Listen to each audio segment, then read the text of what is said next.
Paco, Seb, hindi mo alam na babae ni Gov si Florabel? Hindi mo alam? Alam mo ba kung anong kayang gawin ni Gov sa mga taong bumabangga sa kanya? Alam mo ba? Seb, alam ko kuya, kaya nga tulungan mo ko. Kuya, help me please. Paco, paano kita matutulungan, Seb? Anong gusto mong gawin ko? Napanood niya ng skandal nyo. Napanood niya na. Seb, kuya baka hindi pa naman. Tinapos ko naman na. Baka may iba pang paraan para hindi umabot kay Gov. Paco, sana naisip mo yan bago kayo gumawa ng kalokohan ni Florabel. Huli na para dyan.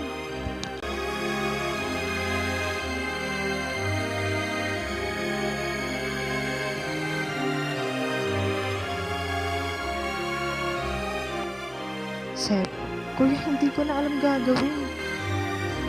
Ako, ngayon pa lang paghandaan mo na galit ni Gov. Pero Seb, sinasabi ko sa'yo, paghandaan mo na si Queen. Paghandaan mo na asawa mo. Kasi pag nalaman niya, baka kailangan niya na umalis ng General Luna.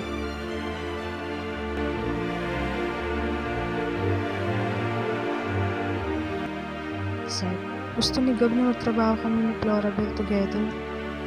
Hulin, ginagago mo ba ako, Seb? Seb, Hulin, maniwala ka sa akin. Trabaho lang to. Hindi ko lang talaga matanggihan si Gov. Maniwala ka sa akin. Walang mangyayari dahil ayaw ko. Gusto ko maayos tayo.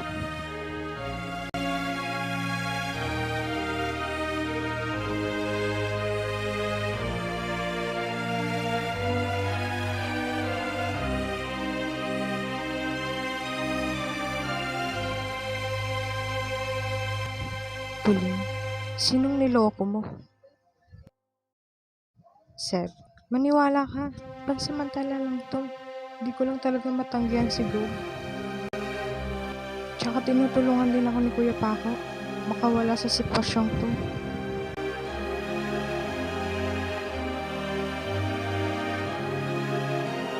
Hulin, sinusubukan ko. Araw-araw kahit mahirap. Makita pala kita, gusto na kitang. Pero sinusubukan ko. Seb, maniwala ka sa akin, Hulin. Hindi ko talaga ito gusto. Aayusin ko. Pangako sa'yo walang mangyayari. Hulin, iayusin mo. Simula ngayon, wala nang lihinan.